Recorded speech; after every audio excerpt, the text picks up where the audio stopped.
Liefde is die as waarom Christendom draai. Die spulpunt en dit gee stabiliteit.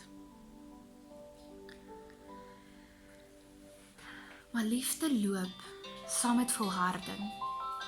Dit loop saam met geloof. Want sonder Jesus se voorbeeld, hoe weet ons hoe om werklik lief te hê? Dit bedek alles, glo alles, hoop alles. Wanneer jy dit reg kry om jou gedagtes te vul met liefde, om rustig te word en om na te dink oor wat werklik liefde is, dan kan jy jou naaste lief hê soos jouself. Ons het gepraat oor die tale van die liefde, verskillende maniere om lief te hê. Ek hoop dit het jou denke vernuwe. Ek hoop jy gaan lees vanaand 1 Korintiërs 13 oor en maak dit jou eie.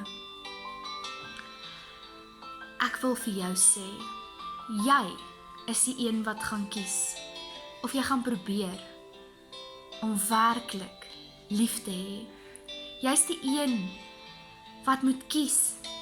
Wil jy jouself deel maak van Jesus se verhaal of nie? Wat beteken Jesus se verhaal vir jou en vir my? Jy is die een wat gaan rekenskap gee oor hoe jy ander behandel.